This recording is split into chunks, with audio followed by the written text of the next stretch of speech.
And here we are. Yeah, the live stream, super interesting. That's kind of cool. That's right. Almost under 5 years now. Yeah. And it's been incredible.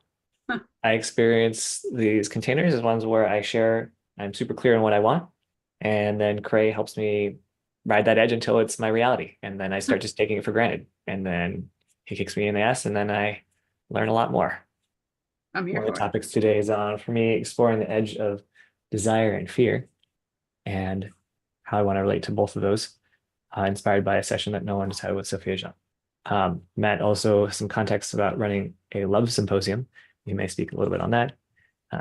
Aaron, I know we've been speaking around like some of the things around business wise and like outsourcing agency that you have. Kevin, I think he's still in Tokyo or in Japan somewhere. And He's got a Japanese feed on his TV. Jochen, I don't do well with TVs, so yeah, that's fine. Thank you. Yeah, just so I can't see the TV. Wow, you're like taking a hotel lobby or something. Cool. So it's pretty open format, and basically you just share the thing that you want, and then Cray will basically be like, "Well, why have you been such a failure and not already achieved it?" And then he'll like poke me in the ego, and I'll be like, "Oh, that hurts." And I'm like, "Well, that's a good place for me to look because that wouldn't hurt if Yeah. I didn't not a zero part of, or not any part of me believed that it wasn't true." So, Hey, Cray, what's your training? Are you like psychology human? Are you just regular Military, military? Okay. fighting All right. forest fires, degree in anthropology, master's in counseling of some kind. Huh. Is my pedigree important? No, just curious, like where the poking comes from. Is it like, okay, I'm coming at this from a psychology perspective, or I'm coming at this from a I don't give a damn perspective? Both. You know the Dzogchen practice of pointing out? Mm-mm. Oh, that's a flavor of what I do. I get great joy in like putting my finger on a button. And people are like, "You have your finger on one of my buttons." And I said, "I am. You're right." And I'm intrigued. you're a sadist? Let's find some of my buttons. Well, I mean, all you really have to do is just look at the decor. Why do you have little lights scattered all the way around behind you? They make me happy. Yeah, you know what Ted Bundy used to do to make him happy. Yeah, if I even spend all day in this space, I want it to be nice and friendly, and I don't like the false backgrounds, and I What like do the the lights represent to you? all the little lights. I don't know. They trigger dopamine.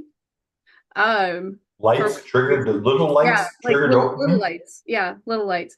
Um, I was Oh, my man. dad at one point, he told me that when I was a baby, he would take me to water and he would show me all the sparkling like sunlight on the surface of the water, and that it would just like mesmerize me. I'm like, well, that clearly hasn't changed. Because yeah, it like sparkle on snow and water and like LED lights and these little lights. Like if I'm just in a kind of yuck mood, I just surround myself with pretty lights and then I feel better. Cheaper than Valium. Yes. Yeah. Not that there's anything wrong with that one either. No. Naturally curly hair. Hmm? Naturally curly hair. Indeed. Yeah. Thank God. Hated it for a long time. And then I didn't hate it anymore.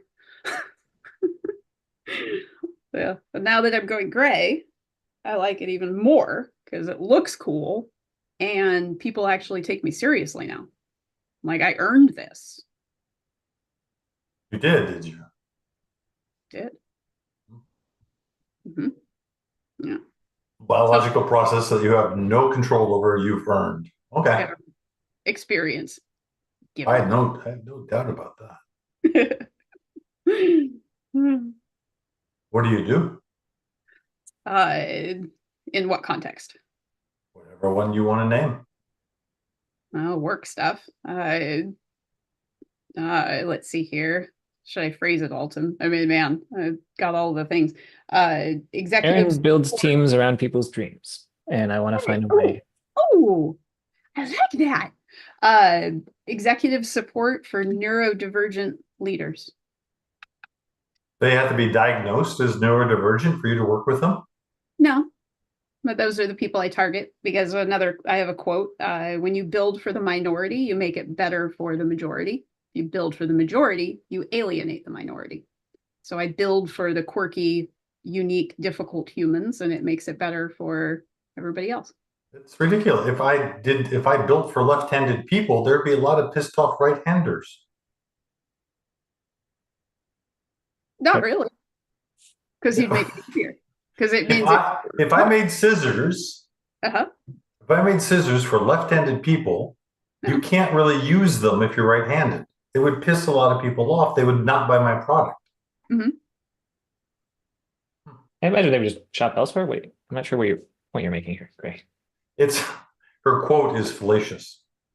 Build for the minority, make it better for the majority. Yep. Mm-hmm. There's not ramps everywhere. But there should be. Well, that's a matter of personal opinion, but oh well, there you go. Yeah. Yeah. Make it better and easier for everyone else. Then yeah. So the neurodivergency is all of the things that make our brains different and not any different from Alton, right? The creative people are creating important things that the world needs, and day-to-day boring business administration doesn't usually play very well with the big vision creativity, and the only way to make things happen is through the big vision. So executive support, administrative, all of the boring stuff has to be a factor. It has to be there in order for that visionary to grow and make their company real. So that's where I fall, is in the boring stuff. So it's a boring business, but by empowering the neurodivergent leaders, that's my impact. Do you have an example of a product that, because of your working with the leader, you don't have to name it, but is there a thing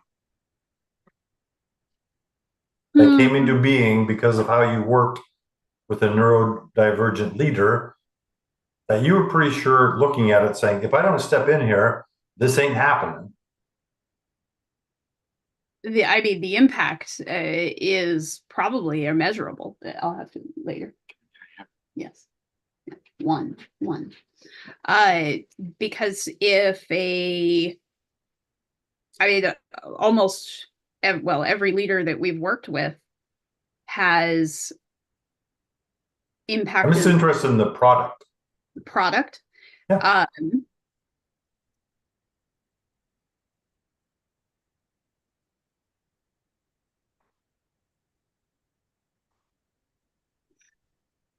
There was one lady, she was amazing. Professor at Stanford. The product. Mm-hmm. And I can't, like, confidentiality. I can't. Right. Just can you generally, it was a substance that coated boats. As a result of the administrative support, people have built boards who have enabled financing, enabled raising, that kind of thing, has led to greater impact. And in this instance, that's similar to what happened. Companies that made valuable connections that resulted in clients who kept their products going, that made all of that. So I mean, like, downstream, I don't know, can you measure that? But if I keep somebody going and they make things happen, yeah, absolutely. You can just kill that person if you want. Just take the shotgun out from underneath your desk and make sure that they don't interrupt you ever again when you're on a call. Oh, that's my kid. That's what I thought. I'm like looking at you. That is not a paid employee doing that. They would have been gone long time ago. No, I have four, age 22, 20, 18, and 16. That's my 16-year-old. 16-year-old. Yeah. Mm-hmm. Yeah. Hmm. Yeah. Yeah. I think, I don't know if I could pinpoint an exact situation where somebody right, where, because like, how do you identify, oh, they would have failed if we hadn't have been there? I think that's This guy was having a lot of trouble getting his ideas for computers out the door. He was so neurodivergent, brilliant ideas about this computer interface, but he had really crappy interpersonal skills. So we stepped in and provided that interface. We didn't let him actually interface with anybody. But if we hadn't done that, the iPad would never have been created. I don't think I have the ability to say that line exactly yet. Yep. I think that I would say that you're a great translator. I think you're a superb translator. What do you mean by that? That you can take somebody who is in one monoculture and that you can translate it so that the people who aren't in that, we have the creative guy, we have the bean counters, the administrators, we have all this. Mm-hmm. And you're able to step in and say, and do it both ways. It sounds both ways. So you're actually a translator enhancer or something like that. Could be, yeah. Yeah. So yeah. Mm-hmm. It's a good skill set. I like it. Yeah. Very, very passionate about it. All of our differences and quirky things that we build and create. The impact there, I think, is really significant. Yeah. Okay. Well, so I'm interested in growing more of this relational gym work as a movement supported by Aaron's team building capacity. I'm also interested in like coordinating with people like Matt who run this Love Symposium at another community space. So those are some background intentions that I have, and I want to like bring more focus, energy to those. Basically around like, Corey, what you see is in the way of there being more official teams built around this work, or people who have competent skills like Aaron to, if she's also into this relational gym movement, then she may want to bring some of that to the table. And there's ways we can subsidize. Okay, you're in. She doesn't want to be.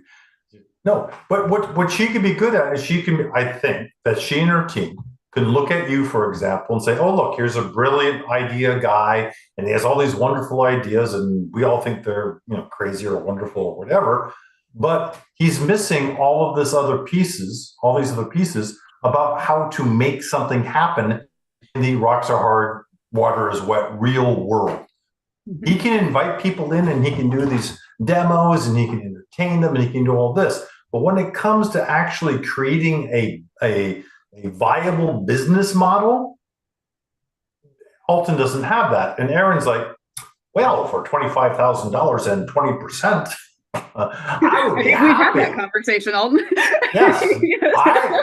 Aaron already has a stable because there's no end of neurodivergent people out there with bright ideas.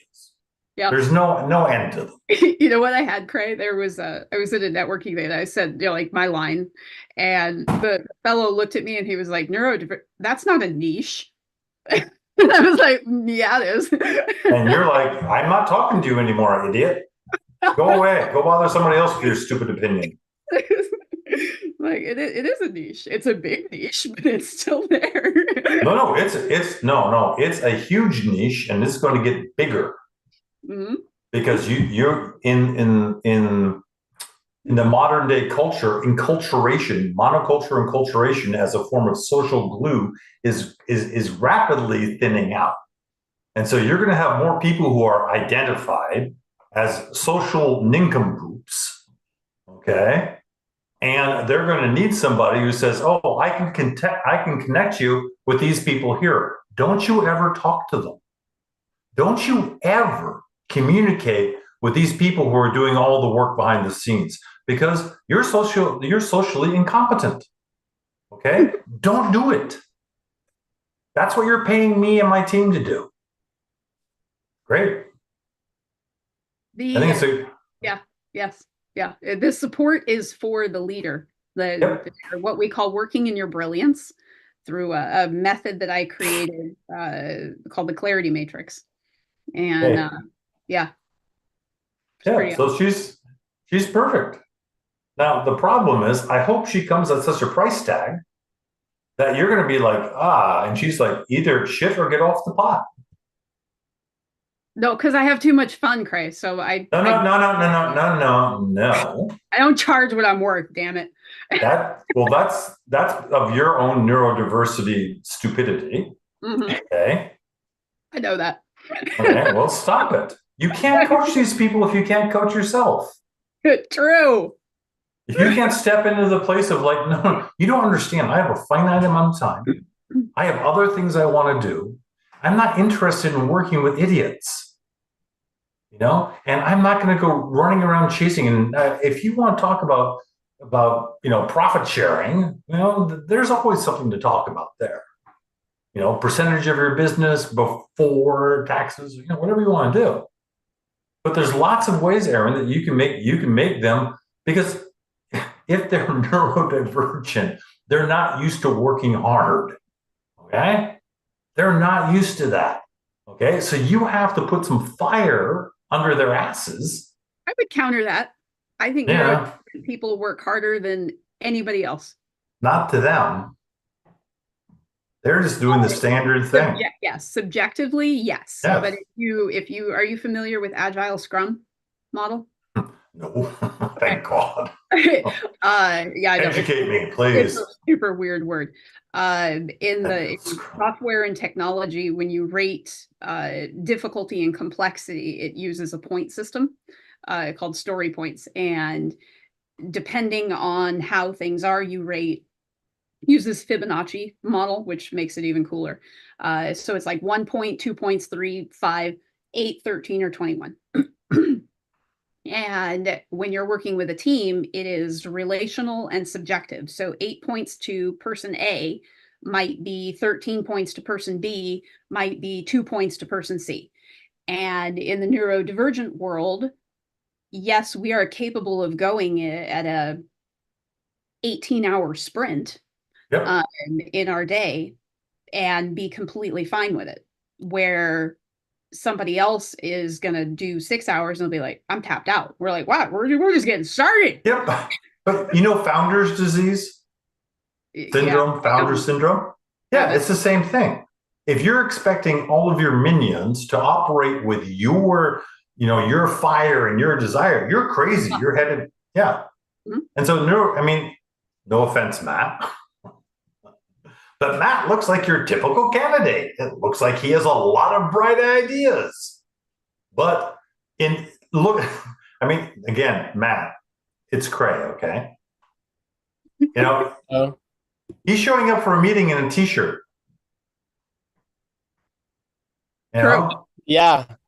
Well, I'm unemployed, so I haven't been on a Zoom meeting in like years. It doesn't matter. It doesn't matter. Yeah. If you know that there's potential out there for you to get a client, a customer, somebody to invest in you, wherever you go, you're dressed as if you're the person that they want to invest in. I had that conversation the other day. Yeah. And it's not, Matt has I imagine 137 IQ, somewhere around in there. Right? It's not like he's stupid. It's just that for him, the social realities are different. And how do you get those across to somebody as a business coach? You don't have to like it. That's totally optional. And yeah, good. Good luck, Aaron. Again, I would put the fire into your ass and say, okay, what is this really worth? Oh, it's hard. Yeah. I've been going 6.5 years, and it is the hardest thing I've ever done. Yeah. Aaron. A lot, but I love it. That's ridiculous. No, my business. That is ridiculous. Yes, so you need to find your business coach, because there are 1,000 neurodivergent people out there who are running their companies into the ground because they think a whole lot of things that aren't so. I want a stage. That is my current goal right now. Is How many to TED Talks have you given? public speaking. Not yet, but That's ridiculous. I know it's got to happen. That's the goal. It's good. So the How much by when, Aaron? I want to be pulling 15 to 20,000 per stage by the end of 25. I want to know when your first stage is. I'm working on it. No, that's brand not new. the answer. I have- That's I have, not. oh, well, okay. Oh. First stage. I have the opportunity to do No. God, you're double talking. I am double talking. You're totally right. I have the opportunity. I haven't signed up. I have not signed up. I don't care. Sign up now. When? When? Yeah. I don't care. That's ridiculous. I know. I know it's ridiculous. When? When? I don't know. I'll come back. Nope, not an option. Yeah. I don't know. Yeah, but Aaron, yeah, you can everything is open to renegotiation. Take a stab, make a stand. Right. Make it realistic. Autism says that if I say it, it has to be true. Yeah, I know. So great. You have if it's a black person, it must be bad. Great. That's in your brain. Okay. You don't have to listen to it. True. You can be bigger than your autism. True. Why are you smiling? Why are you smiling? I'm amused easily. Why? You're not amused. I am amused. Oh, really? Yeah. How are you feeling right now? Intrigued. By what? That you can't pick a date out of your ass and commit to it? No, because all of the things that I have to do before that happens are stacked by the second. You go do it tomorrow morning. Do it tomorrow morning, 9 o'clock in a park. Take a little box, stand up on the box, and give your presentation to the park. Oh, okay. Yeah, sure. Well, I mean I'm doing that now, like mirror. I do that every day. No. Get in public. You want people to see you. I am in public right now. Then okay, how long do you want for your stage, ma'am? How long do I want for my state? Yeah. Well, I need my speech first. Well, good. You're in an elevator and there's somebody who wants to throw $500,000 at you, and you're gonna be like, "Oh, I'm sorry, I don't have a script." Yeah. No, you're not. 3 minutes? 5 minutes? Let's hear your elevator pitch. I don't have it. You've been in this 6 years. No, I've been doing executive support for 6 years. No, my business, public speaking is 3 weeks old for me. Give me right now in public, give me a 3-minute speech on your company. Blank. About why they should be paying you 23 times what they're paying you now. Why should I pay that kind of money for your kind of coaching? That's not going to work. You should be so on fire with your topic, your thing, that it rolls right off of your tongue. And it may be different every single time. But you're impassioned. You believe in what you're doing. You think there's a huge high value. You can change lives. And because you're hesitating, people's lives are not going to change. This person is going to walk away from you and say, she's full of shit. Well, I kind of did say that earlier. Yeah. Gee, when I was 4 years old, I wore diapers. So I don't know what that means, but I was 4 years old. It's mission based, because if the neurodivergent person quits and they stop because they can't get their idea out of the garage, or they can't get their thing off the ground because they can't hire people, and the people that they do hire don't work out because they hire wrong, or they hire somebody who's too similar, It doesn't work.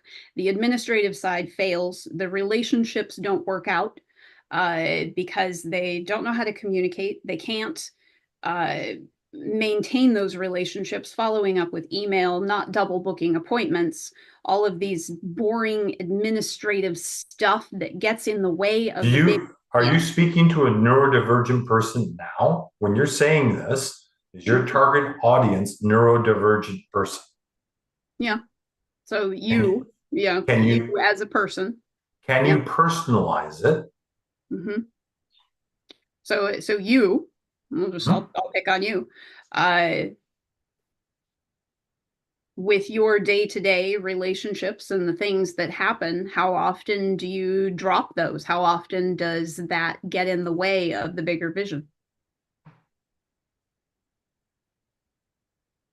Does that work? I don't know. I'm asking you. Oh, me? Not at all. I'm a one-man pony train. Okay. I don't have people working for me. No. Dakota likes to think she is. Okay. But you are right in there. Yeah. Yeah. So for all of the relationships that you have and the things that you are creating, and I don't know what you're creating, but for those things in your day-to-day routine, do you ever double book? Do you ever miss an email? No. Do you forget something that you needed to make happen that you're like, shoot, missed it? Yes. And does that impact your vision? Nope. Are you sure? Yep. Okay. Current relationships? It may impact the relationships, but not to where I care about it. So why don't you have a team? Because I think most people are idiots and they don't know how to operate where I want to operate. But couldn't you make more of an impact if you had a team? No. What? A team of what? If you had a whole group of people who are like championing your work all around the world, who regularly hosted dojo or relational gym type containers, that whenever you said, you could just say, hey, I want to run something in Thailand and have a whole filled out. I don't want to run something in Thailand. Why? Why would I want to travel there? Okay, sure. In your backyard or I don't want most of you. No disrespect intended. Most of you people are complete idiots. Okay? Most of you guys are in kindergarten. I have to step myself down 1, 2, 3, 4 times in order to be able to communicate what I can communicate. Right? I don't see any evidence that there's anybody out there that's like, oh, wait a minute, I'm not my character. Yeah. Why do I care what my character is feeding me in the way of emotions or thoughts or meaning making? Why do I care about that? And that is something that I hear a lot. And it is hard because we move faster, we think faster, we do things faster. Yep. And having a team is incredibly difficult for that reason, because people tend to not keep up. No, wait, Aaron. I don't know your philosophical background, but it doesn't matter how fast you want a rabbit to run, it's not going to keep up with the cheetah. No. Right? So you're talking 2 different layers of meaning here. It's like, I don't care how much I talk about addition to you, you're not going to grasp the concept of imaginary numbers. So after you die, what happens to your vision? It dies. It goes away. People will take it wherever. I don't care. That's not important. Nope. And that could be, maybe that's part of your philosophy. That's totally possible. But for the people that I want to work with, their vision is critical to changing the lives of people. Yep. And you can't do that by yourself. What's that one quote? If you want to go fast, go alone. If you want to go far, go with other people or something, or go together or something like that. And if you're creating something your impact relies on systematizing your knowledge in a way that doesn't feel like it's being systematized, because people want to feel special, and they aren't. Mm-hmm. Right. It has to be flexibly systematized. And the only way to do that is to get what's in your head into a process, into a structure, into a system that other individuals can execute on your behalf, because Yep. the things that you're not good at, somebody else is going to be amazing I at. totally agree with you, and I don't want to spend the time running a translating program so that they can do the things that will eventually get them to where I am. Yeah. I think. And the messaging that is part of what I am building is administrative support, executive support. Your person is that critical role. They are your guardrail, they are your translator, they are the person who takes your exquisite mind and distills it into something that can manage a team. Yeah. It's like I said, you sound like you're a good business coach. And it sounds like you have your niche target marketed really well. I'm not one of those people. Oh, but that's why I want a stage, because I need to talk to more. Need more people. You need more people, or more of your niche targets. I want more neurodivergent people to succeed and feel like they can. Mm-hmm. And that inner critic is loud and says that they can't. Mm-hmm. I need them to know that it is possible, but because of the way the neurodivergent mind works, it has to be possible in an actionable strategy, not in a feel-good strategy. It has to be, what do I do? And what you do is administrative day-to-day. That's your first step to making the big happen, because you want the big right now. We all want the big right now. It takes too long. Sound familiar, Alton? Yes. People want to be enlightened now. Or we want to enlighten people right now. I want my TED Talk right now, but am I ready for it? Hell no. No, I'd bomb that so bad. It's okay to bomb. Oh yeah, it's okay to bomb, just not on a TED Talk stage. I'm not ready for that yet. Methinks thou dost protest too much, Lady Macbeth. No, we've monopolized this. That's okay. There's no format. You can't monopolize non-existent when there's no format. Okay. But there are other people here. And if they're big adults, If they want to chime in, they can. You don't have superpowers that make other people shut the hell up. It's true. Make them afraid of you. So stop. This is what Alton does all day. I call it coaching to their smallness. Oh, this is fun. Yeah. Let them, if they want to talk, let them have own their yes, no, and safety word. Allow yourself to be the brightest light in the room and be unapologetic about it. So you also, not only do you have neurodivergent leaders, you have neurodivergent team members who are also trying to exist inside of an environment that is not conducive. And corporate structure likes the superpower that goes with neurodivergency, but they have no plan for the kryptonite that also goes with it. So you might have a person who can knock out this and that and all of these things, and they're on fire, and then Tuesday rolls around and they can't get out of bed, and they have no. That's a bigger selling point than neurodivergent leaders, I think. True.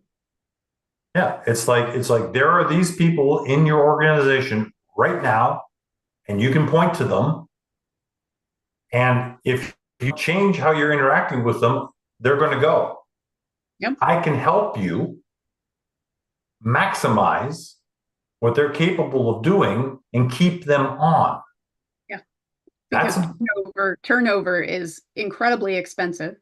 Yep. And if you have a person who is not working in their brilliance, who is not happy and proficient, then they leave and you have to replace them. When the fix is a slight turn of the nozzle, a little modification to the way that you approach your workforce, the way that you deal with your team in order to provide accommodations. It's a big, scary word. Oh, we don't want to provide accommodations. It's not that hard.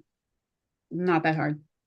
And then you save ridiculous amounts on the bottom line. Like it's the impact is massive when your team is happy. Like productivity, Aaron, profitability, all this stuff just skyrockets.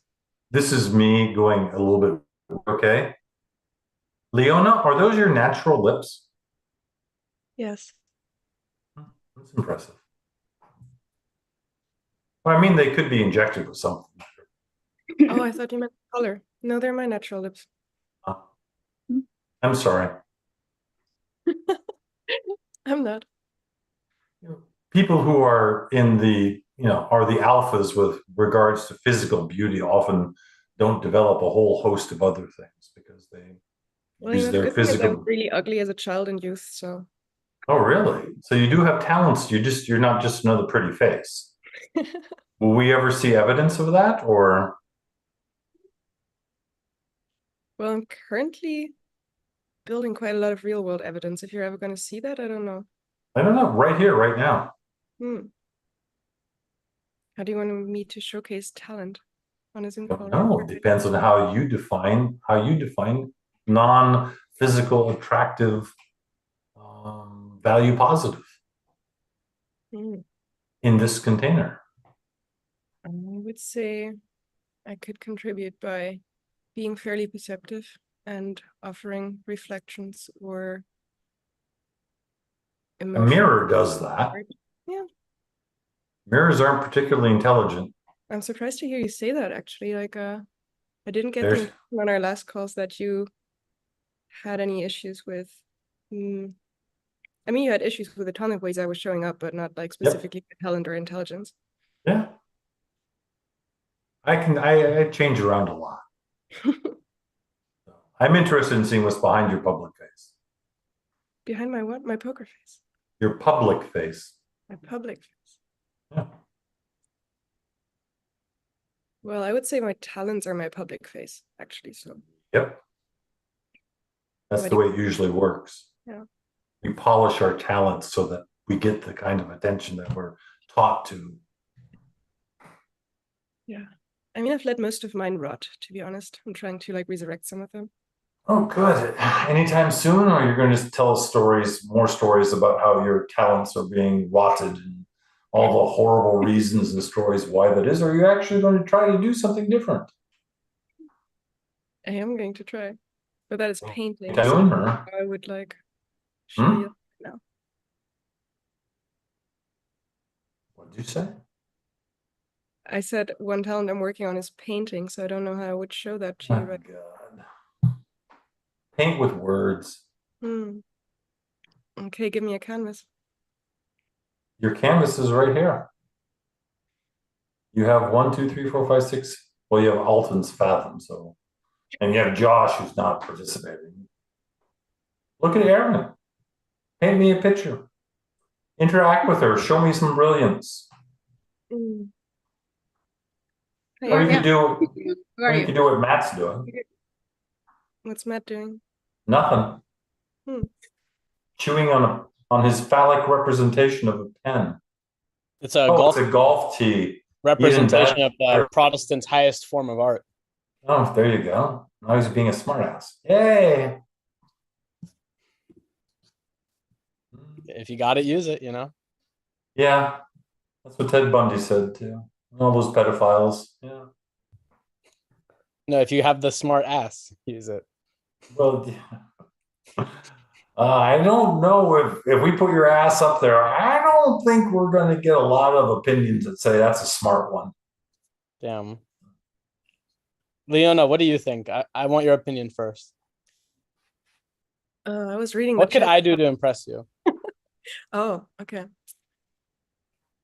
Well, Well, I was watching the live stream earlier for a few minutes, and I heard you have a 137 IQ by Craig's estimation. So that's a shockingly good estimate.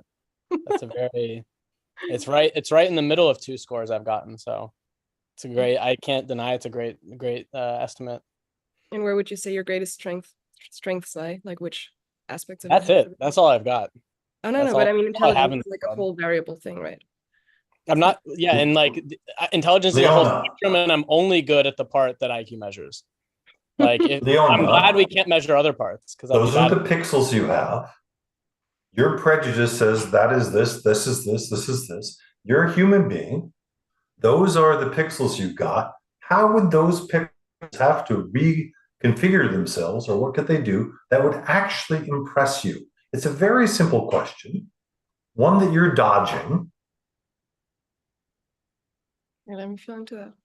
Oh, geez, feel into it. Yeah. Buying yourself time. Oh, yay. Subtext. Yeah. Oh. There's no context. It's there. He asked you a simple question.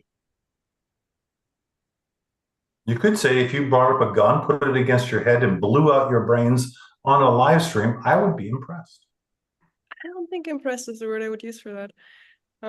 So the What thing would is, you? I think things that impress me are usually things that I don't tell people to do.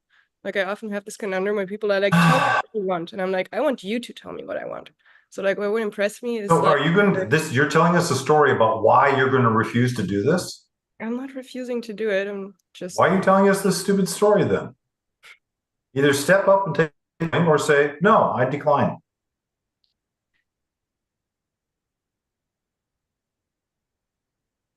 Oh, wow. It's so what difficult. impressed me, I think, is like being surprised, seeing like some part of your like character, seeing some sort of like strength or What? Give him a specific. I don't know. If you stood up and you were wearing a tutu, I would be impressed. If you tattooed a Nazi swastika on your forehead, I'd be impressed. There's a million things, Leona. If he stood up and showed you his cock and it was 14 centimeters or 14 inches or whatever that is, you would be impressed. I don't know, but there's a million things that those pixels you're looking at. I imagine you're looking at those pixels and you're like, I bet you he doesn't play basketball. Yeah, I bet you he's not a model. You know, your prejudice is telling you all kinds of things. That's okay. Given that, as an artist, those materials, you get to, your work of art is saying, I would be impressed if you did this. That's your piece of art right now. And so far, you ain't an artist worth a damn. So shut up for a second, Leona. Dakota, could you possibly tell Matt what he could do to impress you? One sentence. Matt, Hi. Hello, Dakota. you need to stop distracting yourself with whatever you're doing outside of No, you can't tell him a not. Okay. You have to tell him something that he can do. Matt, Mm-hmm. I need you to close everything on your computer and be completely present in the room with us on this call right here, right now. Sounds like a need though, not like, would that impress you though? Or is that just, you're impressed by people following instructions? I'm impressed by presence and you lack it. Oh, you're It's a bit weird. It's a bit weird because he could do all of those things and he could still not be present. It's true. Now Dakota, if I know Dakota, she would say, what really impressed me is if you took that golf tee and pressed it through your nose. That would impress me.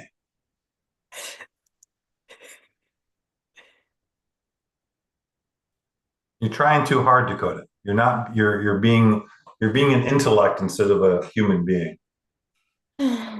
I think I might believe a little bit someone being present impresses you, but I don't know. I feel like it's something else that like is really Did you a core. Did you break up with Rian and now you've sourced Matt?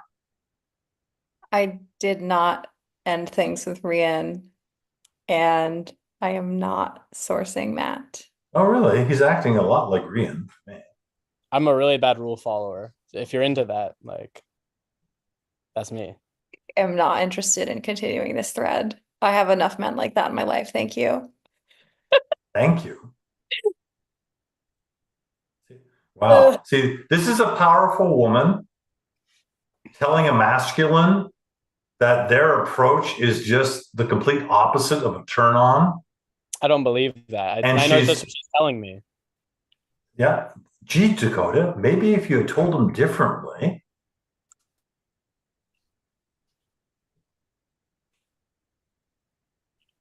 Excuse me, Matt. I don't think that you're being, I'm not interested in you. I'm continuing to look at you as I walk away from you in the bar, It's just giving like, you the nonverbal message that I am interested in you.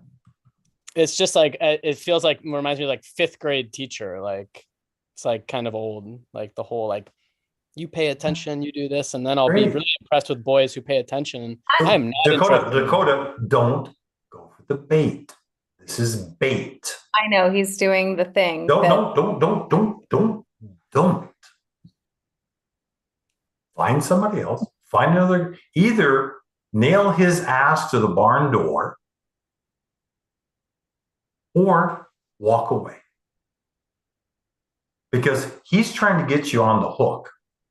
And his way is to be, antagonistic, is to be a little bit like trying to get under your skin because he wants you to attack him. Or defend yourself. That's going to be the equivalent of the same thing. And he gets points for that. I wouldn't Why do defend him. you I'd be more likely why? to. Why do you want to interact with a guy who's giving you this experience? I don't. Well, evidence to the contrary. I want to measure where I was at with this a couple of months ago versus where I am I now. don't care where you were. This is Leona. I was painting really well yesterday. I just can't paint today. Let's just be clear. You asked me to engage with him, otherwise I would not have. Well, I'm glad that you obey.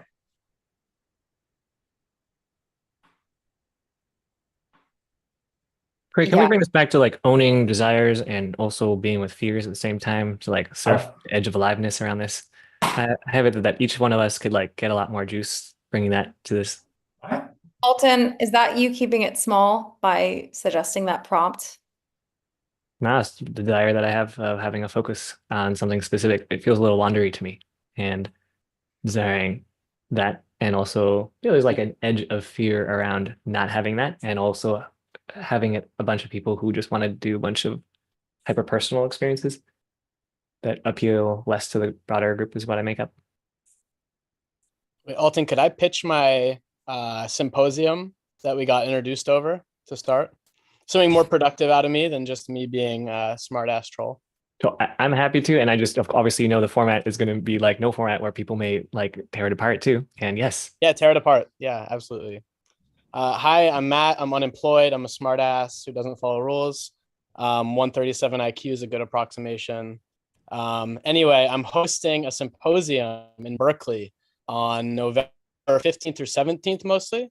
It's on the topic of embedding human personalities and then using those embeddings on a machine learning model to predict relationship outcomes between people. And this is to turn relationship search in relationships into a search problem so that you can get a sorted list of the people you're most compatible with and the likely relationship outcome you will discover with them over time in a multiverse of possible relationship outcomes, the highest probability density of good ones with them. And anyway, I'm looking for Alton, potentially Cray as well, to give like talks there if he's interested. It's You can ask me to do anything. I live in Maine. I'm not traveling anymore. Okay, well then, never mind. But anyway, we have like weird events live, and usually like if you guys have heard of Hot Seat, we have like where like people just have to ask each other brutally like revealing questions, and you just have to immediately answer to the crowd, and you have like 5 minutes to do it. And actually, if anyone knows who Ayla is, she's going to be giving a presentation there, and she did last year at Less Online, which is at the same venue, Naked Hot Seat, where everyone was naked and having to answer brutally revealing questions about themselves. Though I didn't attend that one. I was actually, I'm not sure if I would have been kicked out, but the like only other like straight guy who showed up like basically got kicked out because there were just too many penises in the room. Won't say who the other penises were members of, but anyway, that's the event. Don't do it, Dakota. Don't. I have questions for him. No, Hi, you Dakota. don't. Hi, No more Matt. commands. I don't, how I don't follow those. Aaron, he could use your help. Yeah, he could. Matt, I want to understand for you, if we were to look at your prior romantic relationships with an algorithm, what your success rates are romantically. And two, Okay. are you aware of what the audience in this room is as it relates to the things that you're talking about? Dakota. How do you want me to handle those questions? In which order? Hang on a second, Matt. Hang on. Dakota, are you really interested in how he defines successful relationship? Look at him. I'm totally serious. Do you really think that he's going to answer about his relationships in any way that is going to be interesting to you? I think it would be anthropological. I don't think that No, it would. no. As a real live woman, no. But as an anthropological student studying the and twisted workings of adolescent masculines in present day America, yes, I'd be very interested. So, fine, Alton, it's your show. What do you want? You want passion? I want us to practice deliberate practices around desire and fear and owning that in connection with each other. And I'm just writing it to people directly on Messenger instead, but Desire for what? whatever we want to create as like real life human beings. No, oh, Jesus Christ. Do you think Erin is going to get into some of the desires? She's going to help coach you about some of the desires that these crazy kids are about? And it's like you I don't have even. kids. Erin has shared with me her desire to have her message be received by a bunch of people, and there's a lot of fear God, there that's too. not a She's going desire. It's not as. to be Look received at generally look by at so many people. Justin. Yeah. Look at Leona. Look at Dakota in about 2 months. Okay. And Jess how looks the- filled with desire. if you look, no, she doesn't. You're That's like, aren't I cute? Aren't I hot? Okay, What is- well, fucking clear. I'm going to make this known again. I am not prioritizing out to in. I'm prioritizing in to out. So stop calling that shit out, Cray. It's intentional. Why? I don't care. I can do whatever I want. Yeah, and you can have Don't tell other me what to do. talk back to you. Yeah, you can. A lot of good it's going to do you. Oh, look, I she's think talking to Craig. He's desire- paying no intention to her. Desire. Desire is essential to everything that is happening right here. No, look at Jochen. Because How's that? everybody wants something. Everybody No, wants that's not desire. I can want a TV remote. That's not desire. That's not desire. There's a difference between want and a lot of things, Okay. but wanting is All right, not if you- desire. I suppose if you were to pull that, like have because I see those as very similar to desire something and Oh, to wait. You're neurodivergent. yes. Oh, okay. Yes. Okay. That makes sense now. Yes. Need and desire. Yes. Same thing. No, those are not the same thing. Oh, really? Wait, Aaron, do you think there's any degree of like higher that like your neural structure is like in some ways more phenotypically advantageous to like what future humans will have to be? No, disadvantageous because of the social things that are happening, the subtext, the relational stuff, the in between the lines, all of the stuff that is happening and has been happening for the last 15 minutes. I can't read through it. I'm fascinated by it, but I cannot read through it for shit. And the cues. And so I'm studying your faces and trying to figure out like, okay, who's actually annoyed and who's not. Wait a second, what is your face doing? What is your face doing? And So Aaron, I think it's interesting. can you look at Leona, and this is going to be completely craziness, and feel that her lower body is on fire? You cut out. Say that one more time. Her lower belly is on fire. Well, no, how would I know that?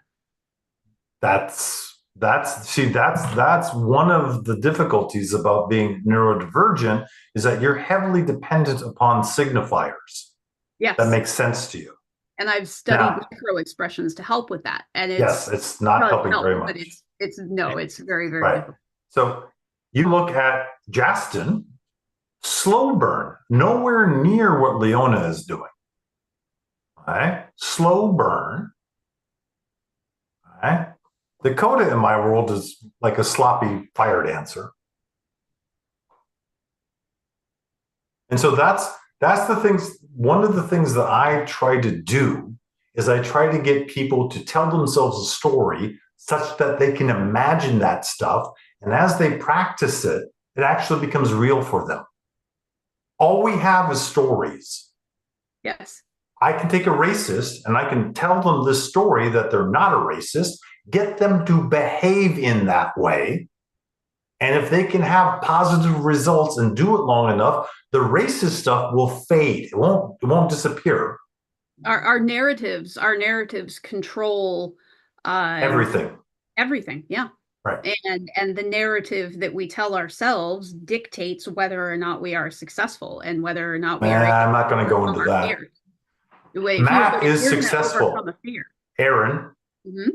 Matt, by his primal character, the thing that he calls I, is a success. Do you think that, Matt? No, it doesn't. It doesn't matter what he tells you. The evidence of what the strongest parts of you want is your life.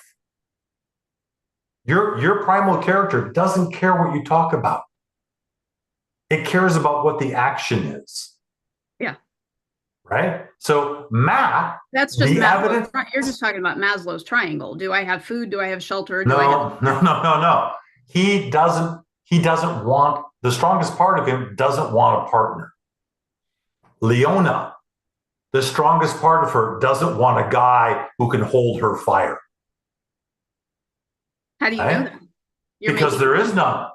You're making assumptions. No, I'm not. I'm basing it on the evidence of her life. But you only know her by pixels. Leona, do you have a masculine who's capable of holding your fire and dancing with it? I keep running into some that can almost do it, but I'm That's a holding no. That's a no. up. I have it more now than I That's ever a thought. no. Yes. Thank you. But why Aaron, should a Aaron, why did I pick 137? for what? Wait. For Matt's IQ, the mean of his two tests. How do you explain that? You picked it? I assume Yeah. you randomized it.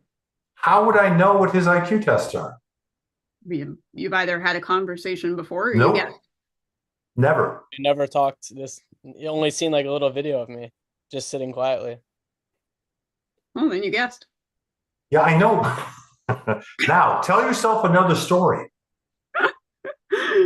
Tell yourself Or a story. clairvoyant. Fine. Uh-huh. Now, feel into what it would be for Aaron to be clairvoyant. I try. And I usually fail. Yeah. It's the stories you tell yourself. Neurological wiring and biology has a lot to do with that. I could be like, I am the CEO of a $10 billion company, and that is my narrative, and then I'm going to wake up tomorrow and that's going to be how it is. No. No, you have to work for it. Yes. You have to practice. I'm going to be the chairman of a $10 billion company. And That's filthy. that is what I have around me every day. Yeah, Jesus Christ. That is what I So surround myself. so you have bullshit around you all day. No, I'm telling myself the narrative that will be. No, you do not want world domination. You do not want the headaches. You will never see your children again. If you really I dominated might the world, sacrifice all of that. You offer me a small country and a castle, I just might. it's not gonna. You're gonna have to take it. Leona could take it because she's willing to accept that she has a huge freaking fire. I do too. Evidence to the contrary. Burns everybody to the ground. Evidence to the contrary. We're all sitting here. Personal relationships. Yeah. Not Well, you're difficult. I don't know if you burn them with fire. Uh, So desires. not literally. How do you touch in? How do you dance with desires if they're so well cloaked? Matt's not going to acknowledge his desires. What do you do with the dark side? Your dark side. For me, it was love. I was abused in the name of love for many, many years, very unpleasant ways. So when I was younger, when somebody said love to me, that was a trauma response. I got as far away from that as I possibly could. So how do you speak to your desires? You have the superficial, everyday desires, which are usually masking devices. Mhm.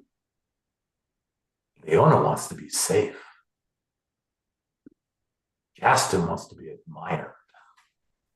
Matt wants to be thought of as an idiot.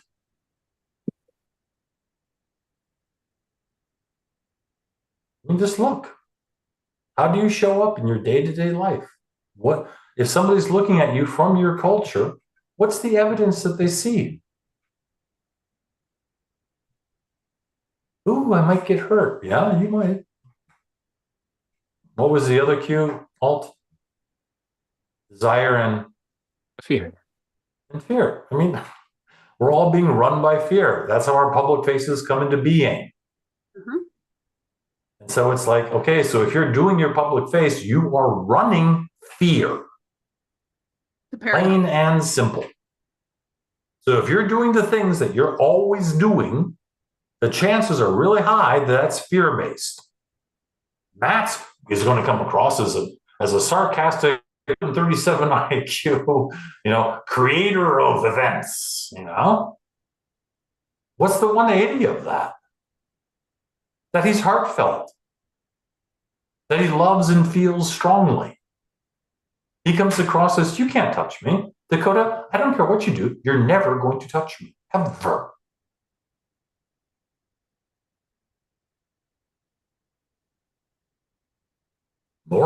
Norman looks unapproachable.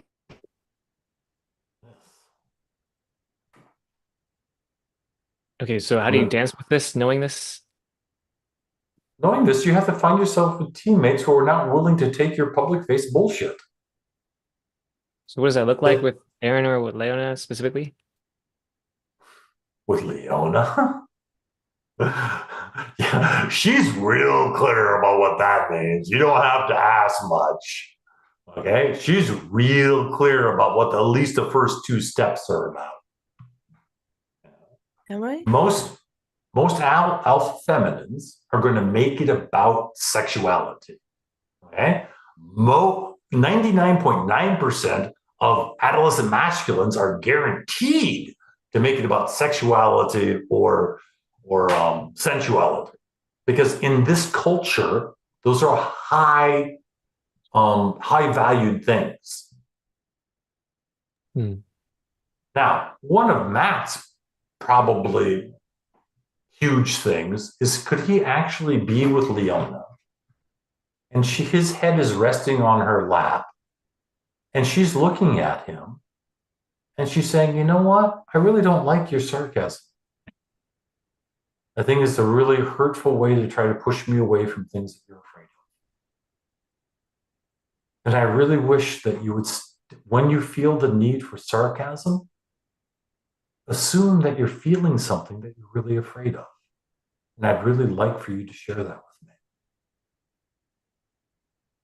Is Matt ever going to come up with that? Absolutely not. Why would you have such condemnatory listening? Hmm? Why would you have such condemnatory listening versus like offering it as a challenge? Because masculines rise to challenges within their competent frameworks. If he's paying any attention at all to Leona, she's tired of being treated like a blow-up sex doll. Okay? She's tired of being hunted. She doesn't know how to show up any different. I don't think that's entirely true, at least compared to what you usually say. I don't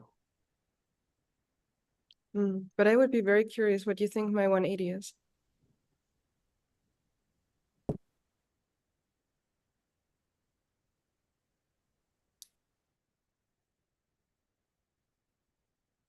I would say that you want to be married, have kids, and raise a family. And not be worried about being an alpha anything, but being the best partner and the best mother that you could be.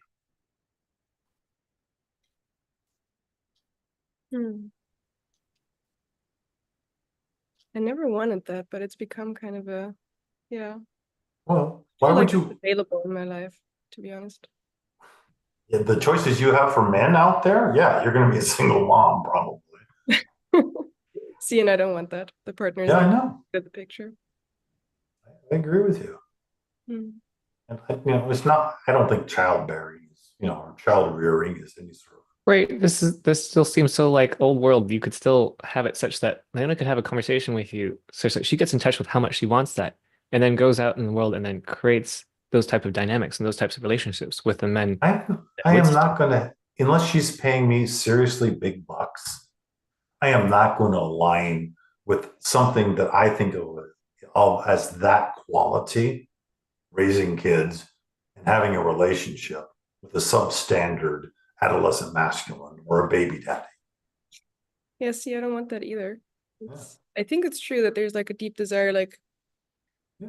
there is a situation in which that would be possible, but I don't think the men like really exist. And I've found what it's like to be with some that are like almost that, but I'd have to like cut off parts of myself, like literally amputate myself to stay in it, and I don't think it's worth it. So what is it that at this point in your life, what is it that brings the fire out?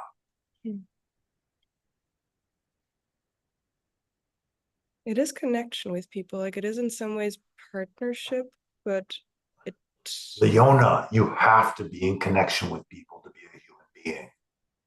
If you're ice cold, if you're roaring hot, you will be in connection. So don't you dare say what I want has to do with human beings and connection, because it's the same thing as saying I need to be breathing when I find the thing that brings me fire. That's crap. I guess the other thing is like dissolution, like anything that makes me feel like almost like vertigo or nausea, like it makes me feel like I'm gonna just fall apart or like I'm jumping Great, off. go find some X-Prep. It's a drug they give you before you get a colonoscopy. Okay, take that every day. You'll be shitting your brains out and feeling I'm feeling all of those symptoms. I'm talking about the thing that the vertigo points at, like the thing the vertigo, like the somatic feeling of What does it being point afraid of to? not having the ground to stand on, Being destabilized. being stabilized, like in a sense, like letting go of so many concepts that you What happens hold on to it. if you are allowed the opportunity to be ungrounded? What is the thing that you get to be in your meaning making? Sorry, I didn't catch that. The thing that you get to be. There's a set of circumstances that you're projecting out there saying, if I was destabilized, I would get to be this. I would get to do this. What is that? I would get to follow every little, like every single, like little don't know how to phrase it. It's like a flow of aliveness or something, like just And it's why chaotic. can't you do that? Because I have to feed myself and Well, like why don't you set up think practice over- sessions? why don't I what? Set up practice sessions, 1 hour in duration, and say for this 1 hour, I'm going to follow everything. Make sure you have a partner to dance with. I feel like it moves in bigger patterns, as in like if I'm containing myself for 6 days and 23 hours and then I give myself 1 hour to flow, it's gonna take, for me to even get into that is Well, then don't try it. Don't try it. I do want to try. I do want Well, to try. evidence to the contrary. And you don't know what I've been doing since our first call in now. Huh. Why are you telling me that? Because you're saying evidence to the contrary. And I you don't just see any evidence that you're doing anything right now. Are you asking anybody to go into a breakout room for 5 minutes and you're going to follow whatever it is that you want in 5 minutes? No, of course not. Because whatever it is I want is not realizable in 5 minutes in a breakout Zoom room. Well, then you know what? Breathing while you're underwater is a bad idea. If you're such a great painter, work with the materials you have, the medium that you have. Was he correct that you were feeling fire in the bottom of your stomach and that you didn't like me being sarcastic? I didn't read that reaction. Maybe Aaron and I have the same convergent gift. The fire was right. And like I didn't actively dislike you being sarcastic on this call, but if we were in any kind of personal relationship, that is pretty much word by word something that I would say to you, yes. Interesting. So guys, there's Matt. He's sucking on 2 golf tees. Okay? He's making the little walrus thing. Now he's got 3. And it's great. He's living his life. Do you want him taking care of your children? Do you want to get intimate with him? But you see, he doesn't care. He doesn't care. He is trying to set himself up. This is the strongest part of him. And it's showing up with sticking golf tees in his upper lip. He could be neurodivergent. Convergent. Whatever. Future. You know? Or he can be somebody who says, I am going to validate my self definitions by being a thing that has people turn away. Justin, are you turned away too? I saw a head nod there. It's more, it strikes me as accurate of what I perceive you to be doing. I think it's a defense mechanism of like, I don't give a shit. Like, I don't care what anybody thinks about me. But then did I hear you say you're running a conference about helping people find relationships? That's right. See, now Justin is not nailing him. Ladies, in this kind of forum, you might want to practice nailing their asses to the wall instead of being polite about it. Okay, stop showing up repulsively if you want people to be attracted to something where you're telling them to come and find partners.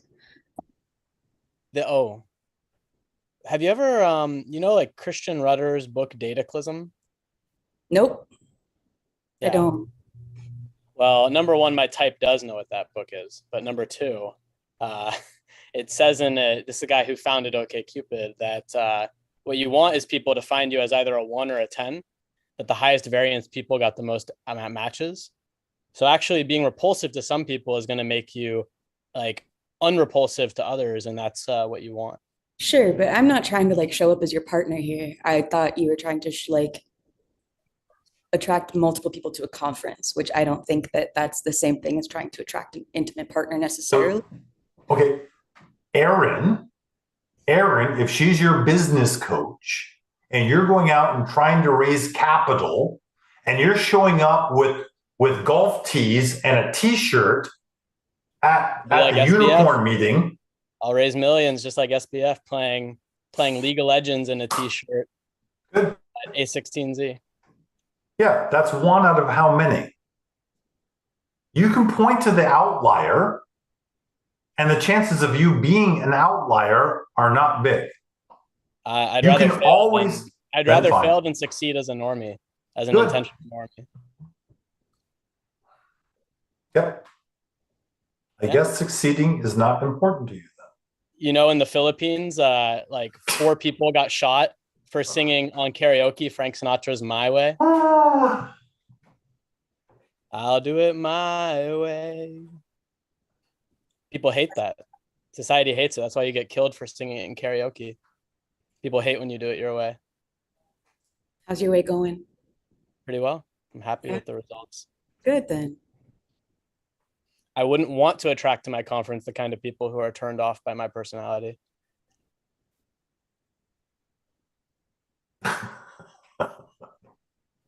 That's a self-fulfilling prophecy that I've ever heard. It's but definitionally what I'm looking for, people who are into my personality. I think your personality is more than just what you're showing right now, though, of like, Justin? Oh, now you're starting to do the thing I want people who come to do. Yeah. To realize that the jester might have more than the initial repulsion, and that I don't want normies who can only see the initial repulsion to come. He is dependent upon you interacting with him. I know. You're right. But that wasn't unclear to me, Matt. Cool. You did it again. He says, she says. Yeah, how myself. I think you're right. I think you're wrong. I think you're there you go. It's a I great really game. hate it when people are trying to do work in the world related to relationship growth and development, but are unwilling to do that interpersonally with others. To me, that is a huge indicator of a product based out of a lack of consciousness, and for which there will be no movement that will be satisfying and will be founded in mechanicalness rather than awareness, thereby not producing the impact that it could and harming people in the process. How well, look around. How well are we impacted by your statement? Look around. You're not even paying attention, Dakota. You're It's on a intentional. soapbox speaking to yourself. The reason why is I don't want to address him directly. And so I'm speaking to the room rather than to him, and I'm not engaging anyone specifically. Is anybody listening to you? I have a quote that I apply to my executive assistants and the people who work with me.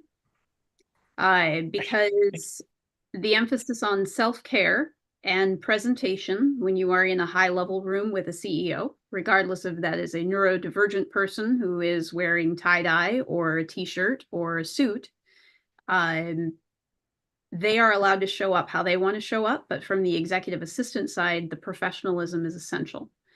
And when we train for self-care, we train for boundaries. And quote that is part of our cornerstone is, you cannot do for someone else what you don't do for yourself. So if you're going to holler at somebody for not taking care of themselves, or not embracing self-care, or not setting boundaries, if you're not doing that for yourself, then it turns you into a little bit of a hypocrite. So when you show up for a business, if you are going to sell a product or a service or whatever it is that you are trying to market, if you aren't doing that for yourself, if you don't know how to do that for yourself, then how can you possibly understand what it is going to take to do that for somebody else? Does that make sense? Most of the coaches in the NBA aren't players. And they don't have to be, but they have to understand how it works. They have to try it and see, because if you don't try it, then you don't know how hard it is. No, Right? You can't, right? it's irrelevant. Right. I don't have to know how hard it is for Leona to brush her teeth. I can say, go brush your teeth. And she's going to say, it's hard, it's hard. And I was like, I don't care. I don't care how hard it is. I'm not kissing you until you brush your teeth. Period. Right. And And if you're a toothbrush coach, then you would have to understand that it is hard for some people. And you'd have to know what that means beyond just knowing what it means abstract. In my reality, the point is to do the work. Okay? Yeah. You don't have to. It can be really difficult for you. I'm not going to chase you down and present to you the easiest possible way to do something. I'm going to give you my opinion about what's happening. And you don't have to like it. You don't have to like the shirt I'm wearing. You don't have to like my presentation. You can walk away saying, he's full of shit. That's fine. I don't care. I don't need for you to see me as your friend. I don't need for you to see me as your comrade. I don't need for you to see me in any way. I'm an old man sitting on the coast of Maine, supposedly, not that any of you know that or not. You get to look at this crazy picture here, and you get to listen to the words, which neurodivergent people are usually really good at. They're usually really good at not paying attention to the person and listening to the words. It's easier than the alternate. Yep. Now, the difficulty is that I point at the thing, this is again all bigotry. Okay. I point at things that the neurodivergent people don't like to do. That's why I usually don't work with them very well. Because I'm like, imagine that you can feel Leona's midsection. I can't do that. That's not possible. If you're in a wheelchair, are you going to holler and berate yourself because you can't climb the stairs? Why would I do that? You can't. I'm saying tell yourself a story that you can. So the person in a wheelchair who's sitting at the bottom of the stairs, they're going to tell themselves a story that they can get up and climb up that stairs, and that's you're conflating internal imagination with physical reality. Neurodivergence is not imagination. I am asking you to imagine that you can feel Leona's midsection. So tell me what you feel. So if a person in a wheelchair, they can imagine what it's like to walk up the stairs? I'm not saying I'm not saying that it's going to be real and you're going to be able to prove this. Okay, so look at Norman. Right? Can you see Norman? Imagine his midsection. In the privacy of your own head, imagine feeling his midsection. You can do it with your hands, you can do it with your internal sense, you can do it with your toes. I don't care. What do you feel? I have no idea. Because I know you don't, but imagine. So I'm in a wheelchair and I'm imagining. No, I'm asking you right now to look at Norman and imagine feeling his midsection. What do you feel? The association that I would have would be my own. And so I understand that. I'm not asking for evidence. I'm not looking for corroboration. I'm not looking for the truth. I'm just asking for what you imagine you feel. Okay. What do you feel? Nothing.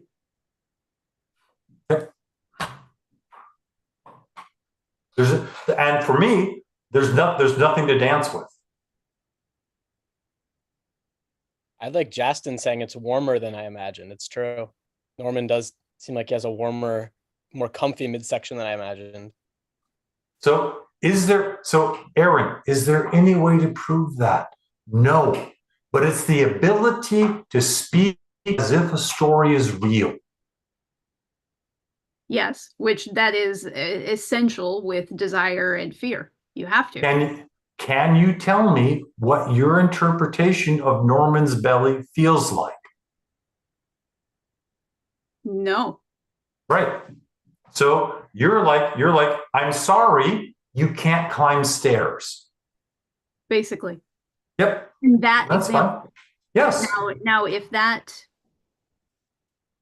that was something that related to a bigger concept, something that was You're not going to get, something, if you right? can't do that with Leona, she's never going to want to have sex with you. But why is that the end all be all?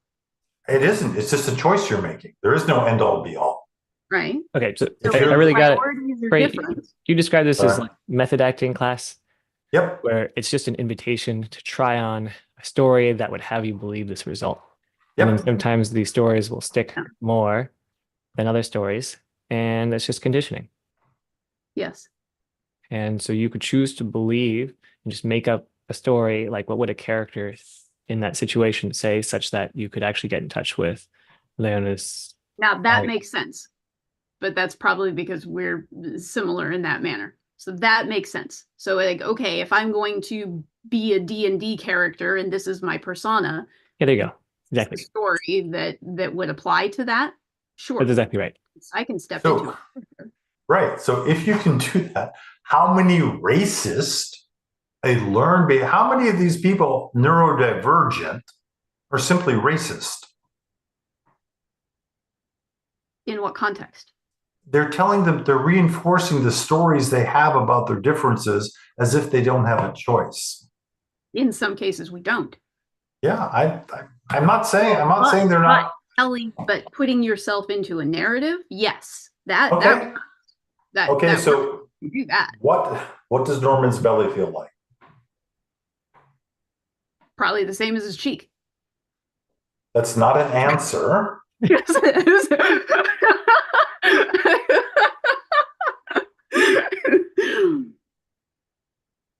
That's not an answer. That is an answer, but it's not giving me any clue as to what it is that you're imagining feeling.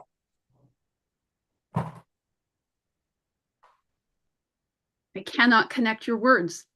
I am desperately trying. My God, this Okay. is fascinating. Oh my God, this is what's blowing my brain because yes, Look at Jack. words Look that you're at saying, like I understand the meaning of them, but I Look at can't Josh. feel the association. Look at Josh. Okay. Imagine you put your hand on his forehead. What do you feel? His forehead. What's the feeling that you feel? Is it warm? Is it hot? Is it cold? Is it sweaty? Is it smooth? Is it got gristle on it? Does it feel like armadillo skin? I don't know.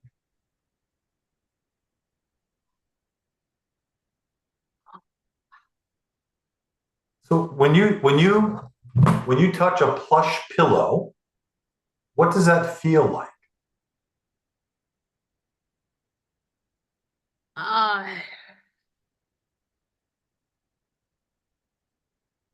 Wow. I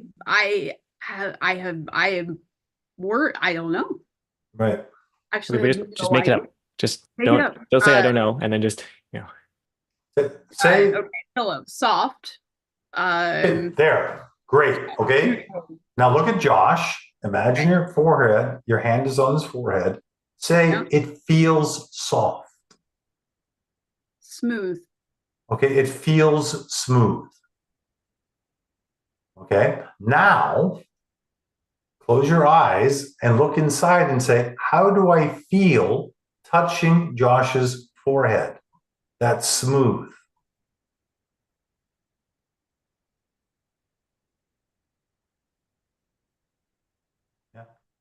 I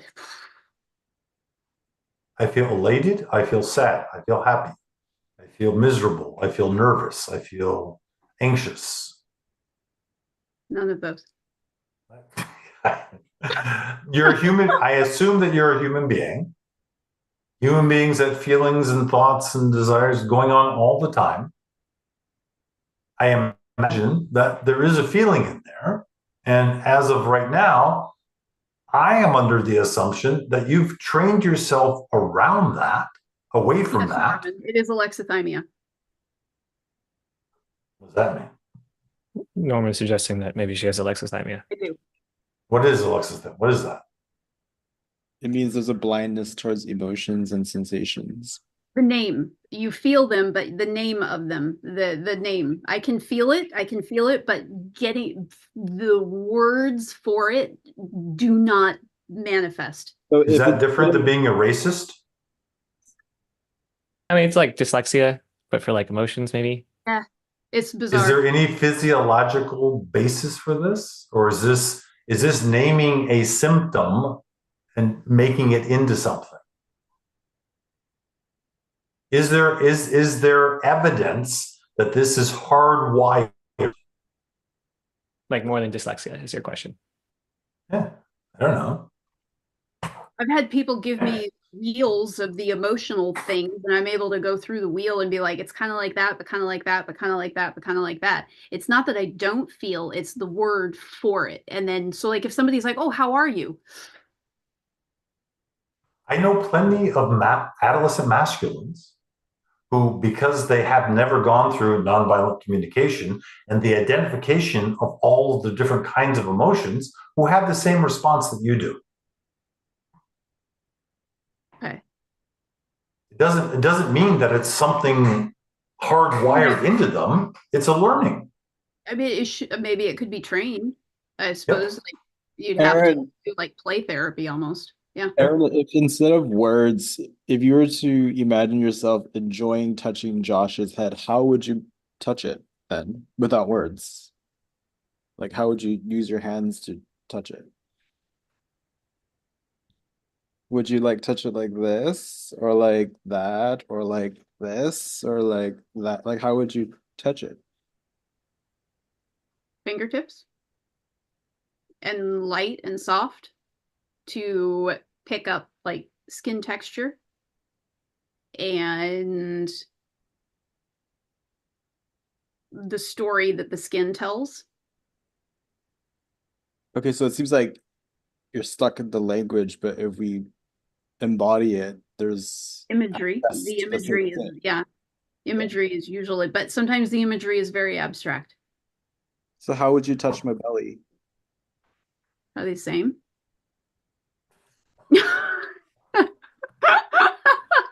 See, that to me makes me suspect that it's psychological, not physiological.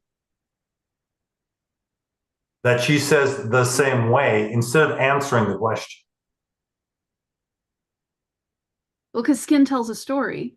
I know, but you could have said you could have gone through the exact same thing in answering his question. Oh, You could sure. have said the same thing, but Keyword. because for some reason in your psychology that's dangerous, you said in the same way. No, I don't think it's dangerous. I don't know. Yeah. I have to think about it. It creates playing subconsciously, yeah. Fascinating. I mean, I came to learn cool things about myself, and I would say that that certainly accomplished that. Yeah. Hopefully, maybe not. It's very interesting.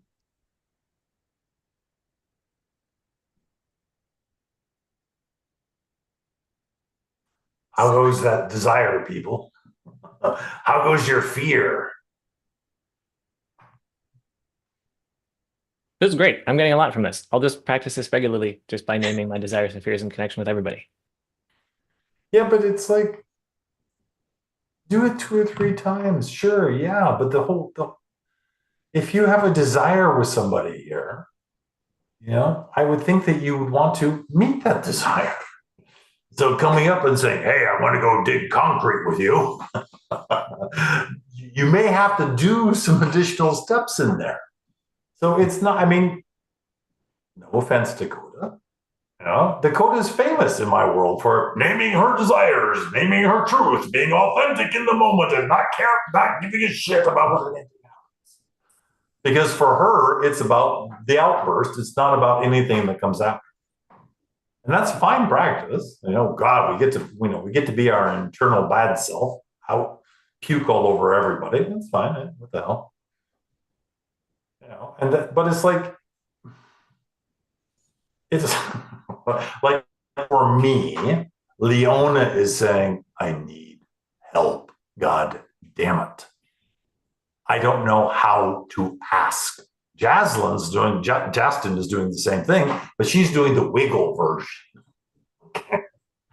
Trying to let the Yeah. charge build because I feel this like hunger and I'm feeling really like frustrated that I feel like there is actually something underneath the surface here and we're kind of being at this level. And get under Uh-huh. What's under the surface for you? I want something wetter. I want something that's like more present and tangible and like physical and in my body. And I want to feel like the energy and the charge moving through me and moving through like since I'm presently right now with other people too, I guess. How about being hit with a hammer? No, not Why? That seems to meet all of your definitions. of wanting to feel like an energetic charge and be more. It's not what I mean.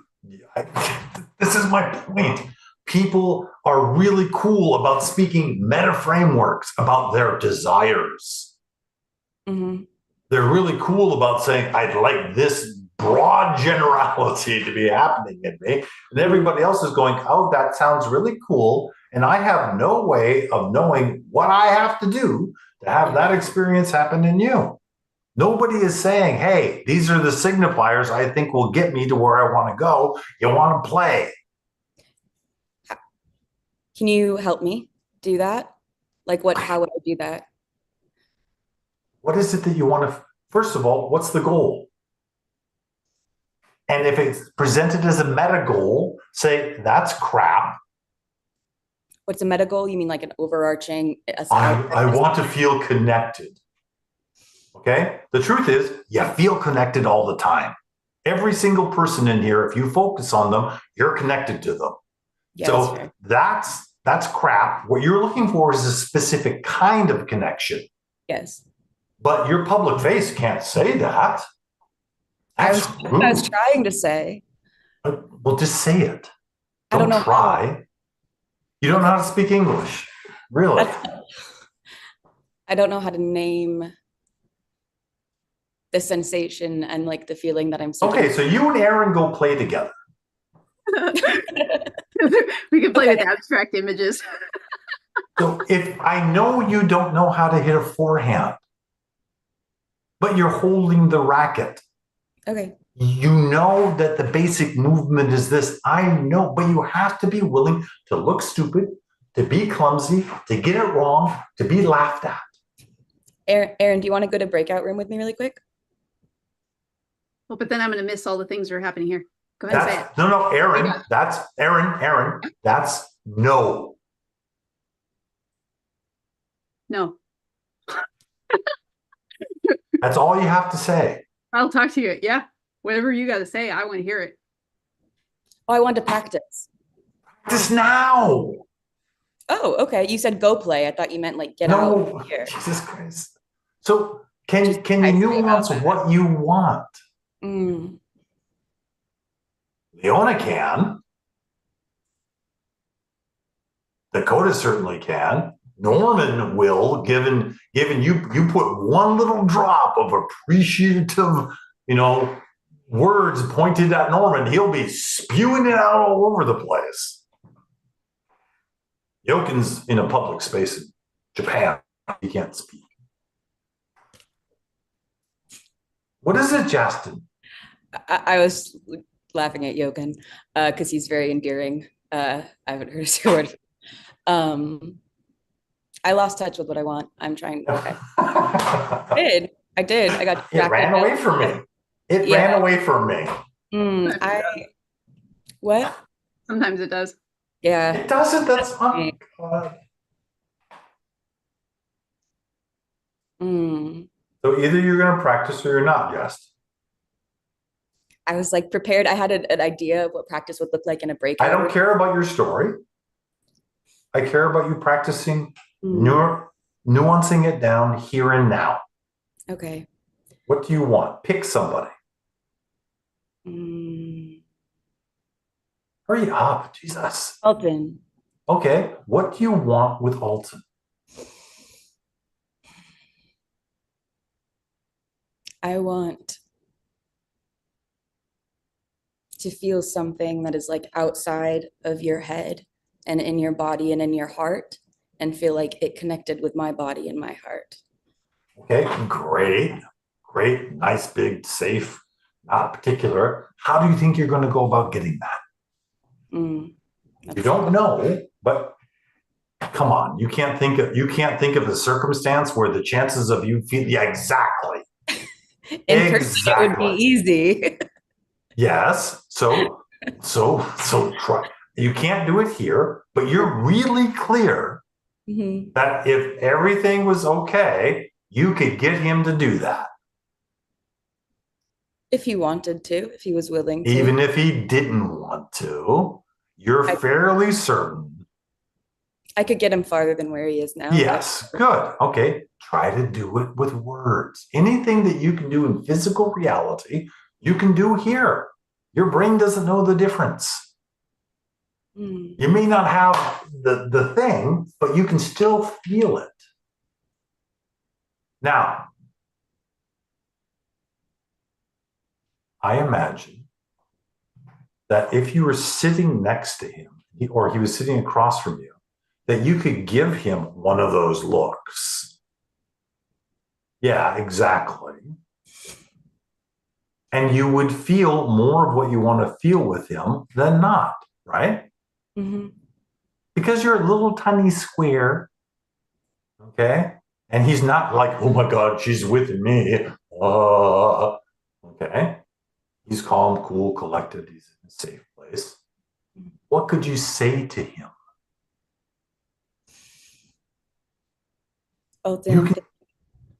I'm thinking about how it's your birthday tomorrow.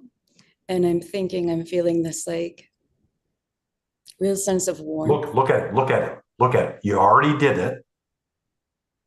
Okay. You see that little smile? Is that enough, Jess? No, I want Alton to feel a sense of appreciation and being celebrated, because I see everything that you're doing and extending. Tell him a story that's going to get him to experience that.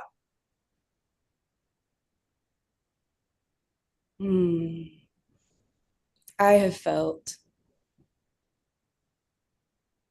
the benefit and the impact of the sort of like, feels like sort of a golden sort of social extended web that you How'd that work?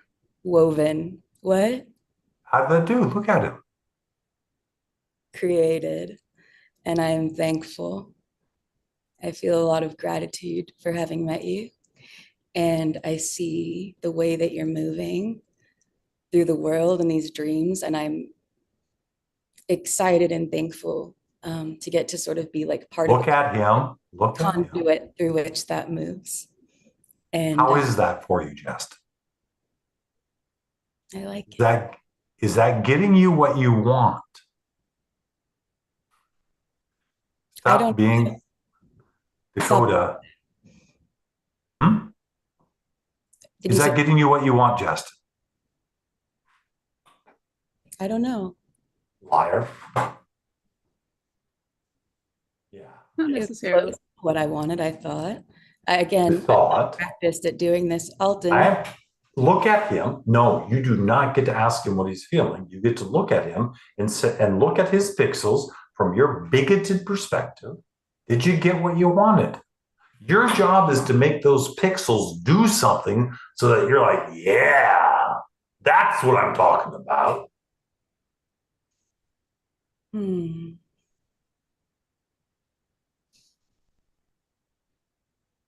You want to make him feel all squishy and loved? A little bit, yeah. Right now. That's a little bit. What's the other 90%?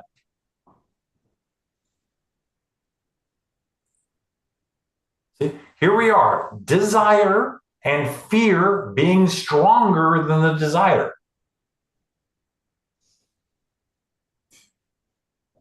She can't even name the 90% that she wants.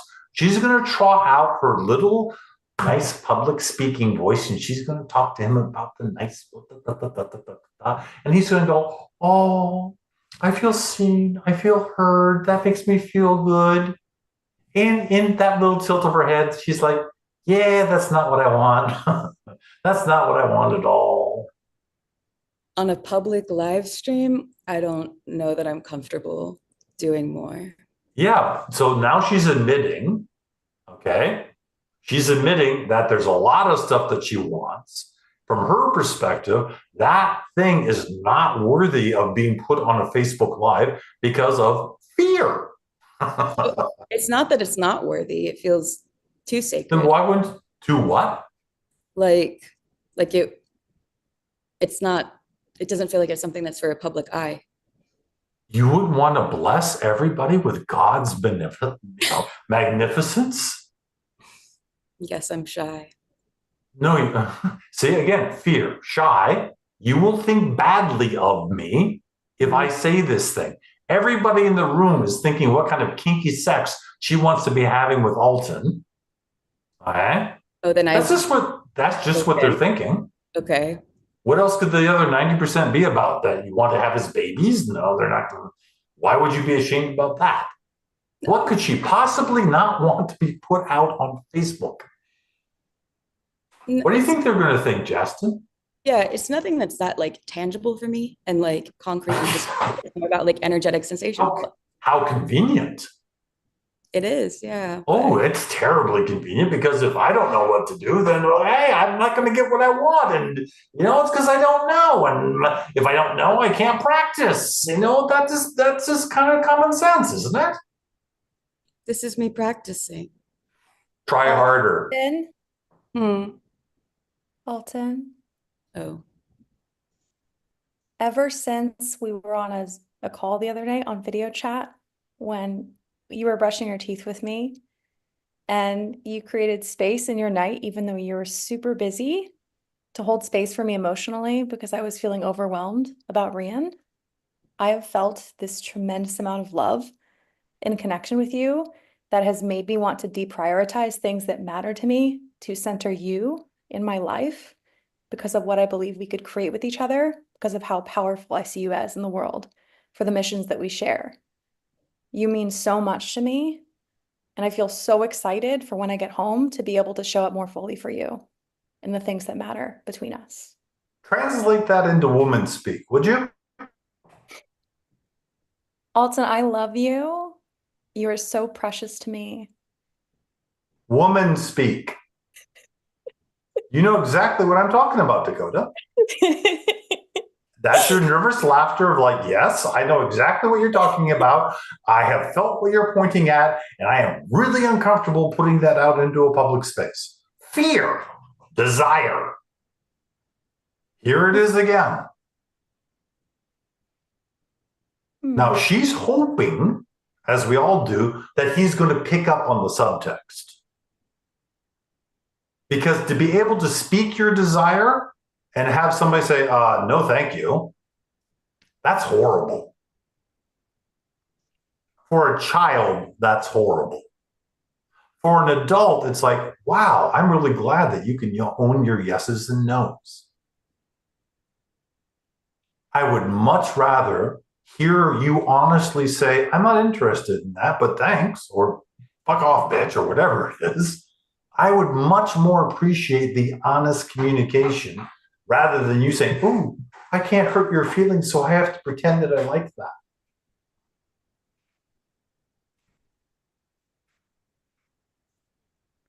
You could say something, you could be something like, Alton, the way that you treated me last night, like anything a man has ever done.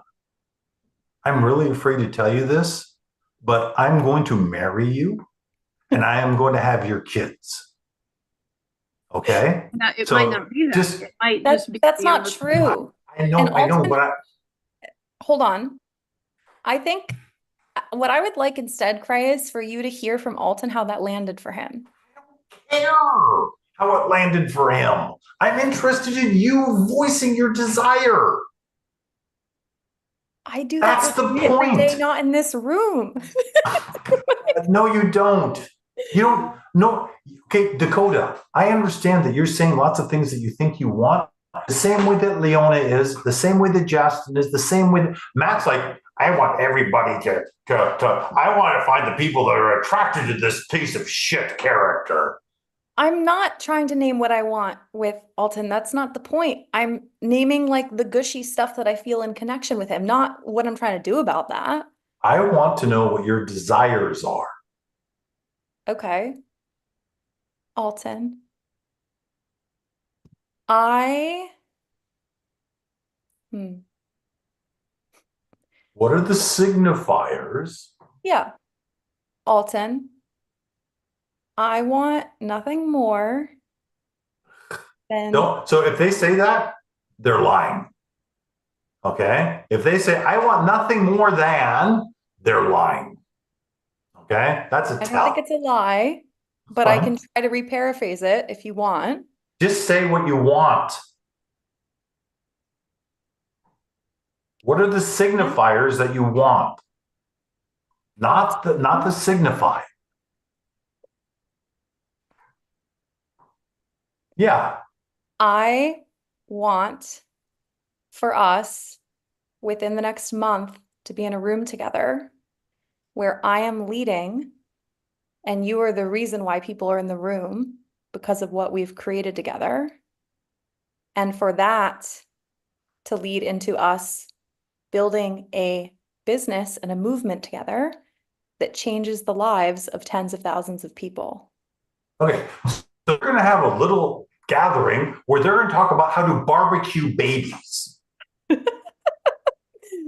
And it's going to change the planet because all of a sudden there won't be an overpopulation. This is vague.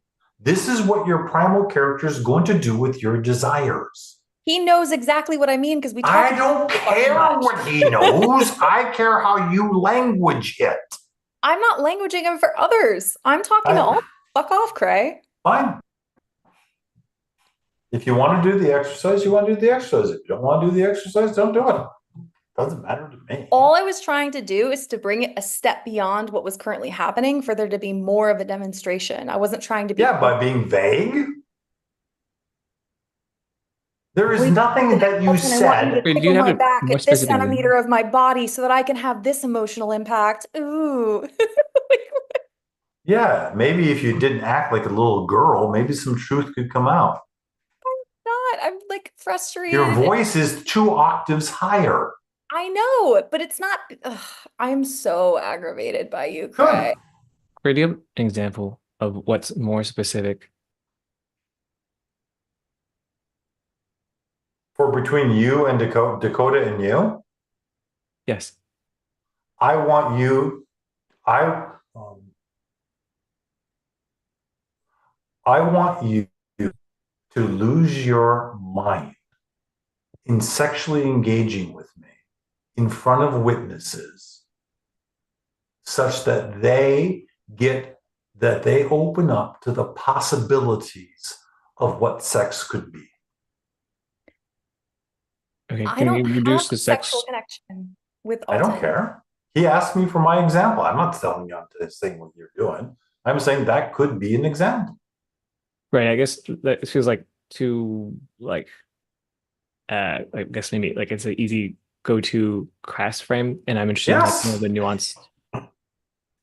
Alton, what I want to do with you is I want to work with you and show people how they can create a ChatGPT interface that would help them, would coach them real time in how to pick up people that they're interested in. And I want to show people how easy it is. And people are going to go, oh my God, I don't have to pay Aaron anything. I don't have to pay Cray anything. ChatGPT is $39.99 a month.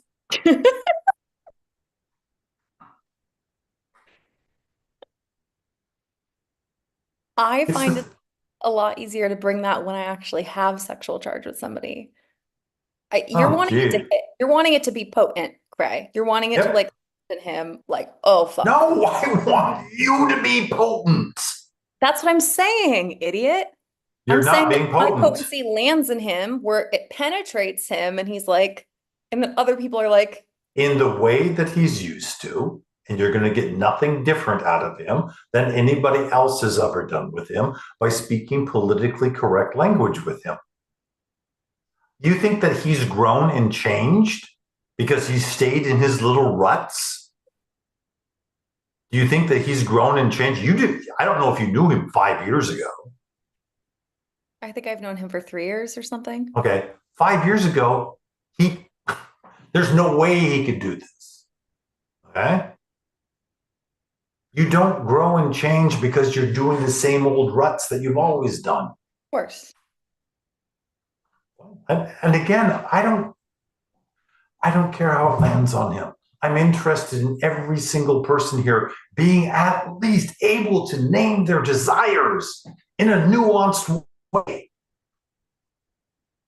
And so it's not about the interpersonal relationship. It's about being of service to the group through how one is shifting. I'll mean, try it again. Is it just about the individual or is it also about the group? I don't give a shit about the group. The group is going to disappear in freaking 6 minutes, and that will be the end of it. I'm hoping at least. Now, Erin is fascinated. Okay. Now, whether she does something about this, that is the most fascination on anybody's reality. And it may be because she's really fascinated because she knows she's never going there, but it's a really interesting puzzle. She has no personal, there's no skin in the game for her because she doesn't do that shit. I don't know. But none of us are going to get anywhere unless we get a nuanced description of our desires and start voicing them.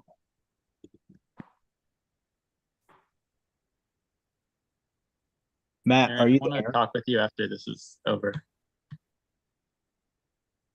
After the Yeah, meeting is so- over, I want to talk with you, Aaron. Wait, who asked? Me. Is that Nolan? Nolan, Oh, two of I the was same hoping- I was hoping species. Norman wanted to talk to me, but okay.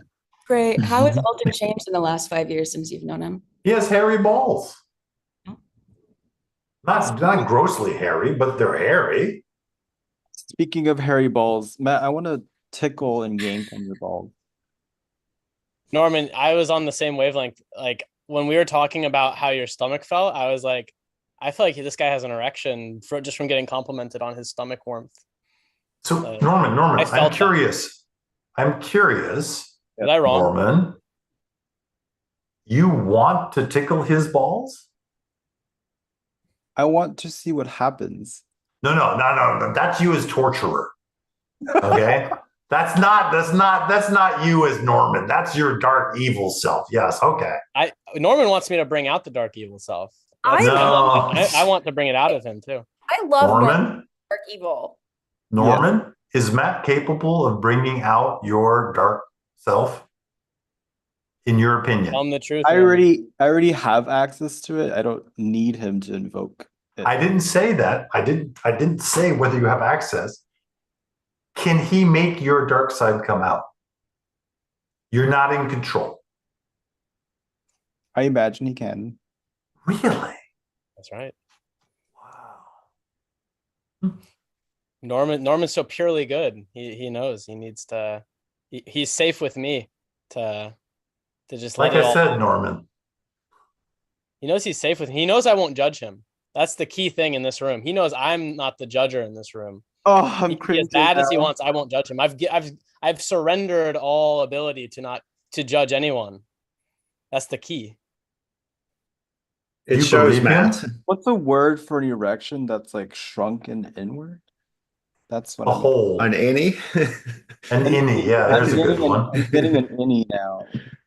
You know, I I, was you know, I, It's don't. wait, Anyhow. I waterboarded one of my classmates in high school. We actually did. Yay. And then Yay. I got waterboarded. We were practicing. We Yay. were doing what whatever that one guy wouldn't do. We were like, Who cares? okay. You Okay, cut well- off limbs. Yay. We're hitting the time here, so Thank after God. hours things. It's great. I got a lot from owning desires and fears, and then also like being the type of person to evoke the actual result that I want in service of my desire. And it's to do lots of reps with that and to do something that's different, which may be more sexualized, which is could be more owning of hairy balls types of frames. I want to floss my. I want to just make just a quick thing with this, with everything. And Cray, I've obviously never met you till this moment. You haven't met me yet. Fear and desire are not always associated with physical, sexual connotation, especially for the female mind. And emotions can be felt in more than one way than just physical stuff.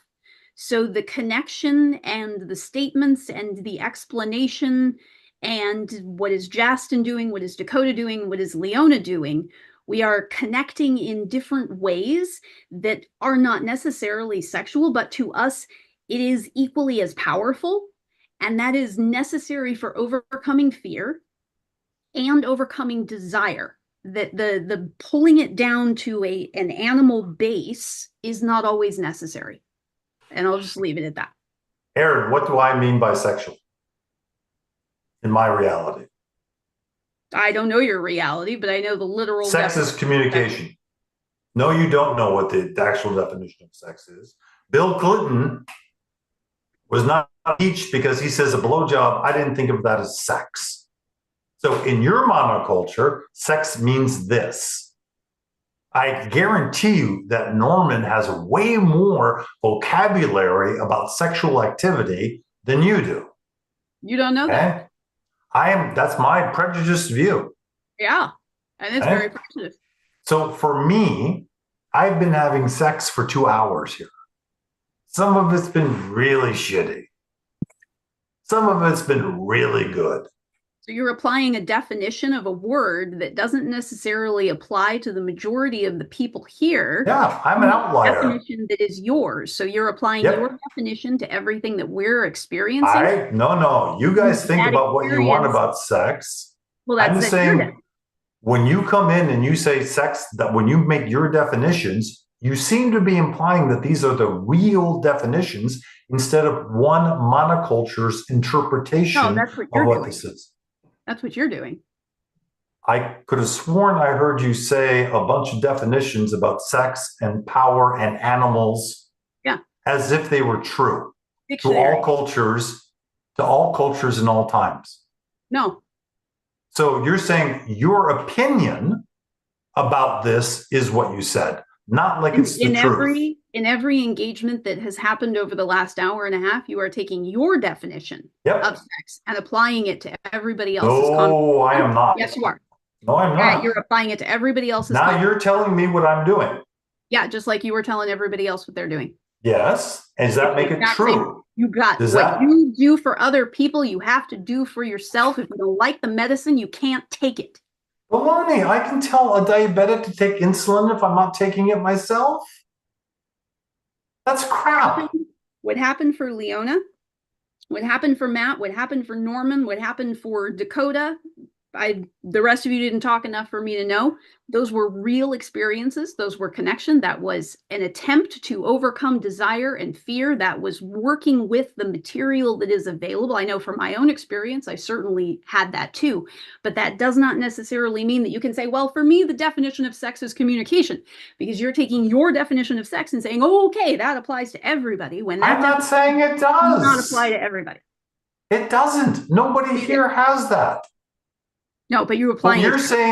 When you're saying sex is this, I'm like, excuse me, Madame Chairman, that's not what it is for me. Cool. That's your definition. No, yes, and yours is your definition. Yep. So when you're saying all of these people are working, the declarative sentence means that you believe they're working. You're not saying, I think they're working. Okay? You're saying they are working. You're declaring that you know what is happening in each individual based on a bunch of signifiers that your culture is interpreting in a certain way. That's not truth. No, but you're not languaging it. You're not languaging it as if it's your opinion. No, it's relative to each person. Yeah, but you're not saying it that way. You're saying Norman worked. He may not have. but you're declaring it, you're using a declarative sentence to saying, in all realities, Norman worked. You're not saying, I think Norman worked. You're not owning that you're interpreting pixels according to your historical training. Okay, yeah, then add that in there because that is absolutely true. My perception is that each person. No, not your perception. It's the same thing. No. Interpretation is not perception. Yes, it is. No, it isn't. Okay. Perception is your rods and your cones firing a neurological pattern. Which is Okay. interpreted into the brain. No. Which is interpreted in brain. Human beings do not directly perceive. It's all interpretation. Okay. My interpretation.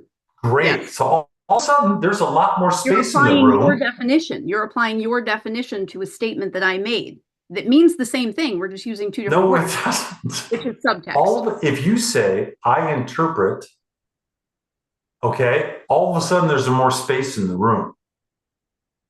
Rather than you making a declarative sentence, all of a sudden it shrinks down Yeah, no, to I think declarative sentences are problematic. Okay, so next time that you're working with a client, my invitation is watch the recording and see how many declarative sentences you make. I actually am very conscious of that. I'm not saying whether you're a lot of people aren't conscious about the things that they're unconscious about, and they'll do lots of things unconsciously and think they're not doing them until they see the video. I have, yeah, I have actually done that because because the vocabulary and the verbiage and making sure that I phrase things correctly, all of that goes with the brain things. So I am very conscious of that. I don't like declarative statements, and I don't like it when people say, "Oh, well, I see you doing this." I'm like, you don't know me. You don't know. No, they do see you. Mhm.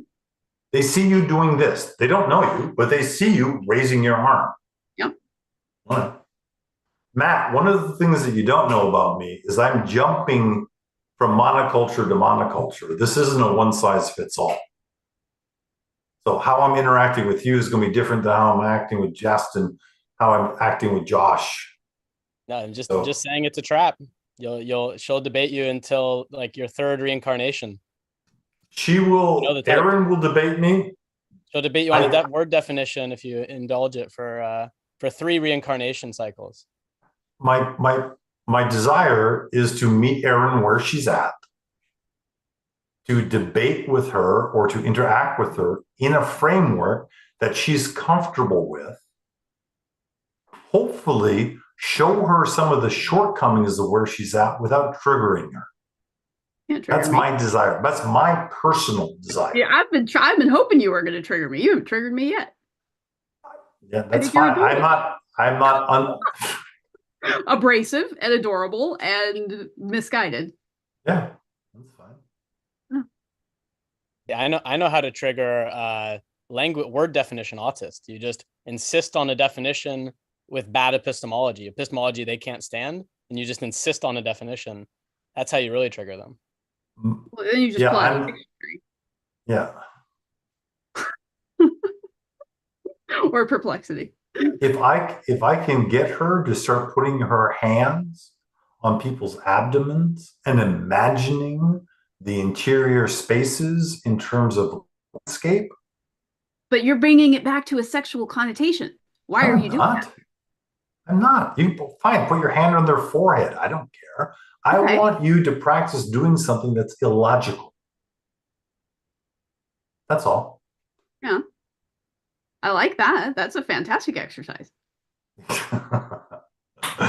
of people nod their head and speak the words. That's a fantastic exercise, and they never do it. Yeah. Oh, I'll do it. Yeah. You've challenged me. I came here to be challenged, and you've challenged me with some things, and I'm very fascinated with the emotion concept and things that just like completely blanked. And I'm like, cool, I don't have words. That was very. Is there anything else you want to do on the live stream? I feel Cray on this. Can I go? Let's just get Cray out of the room first. Can I go? Great work.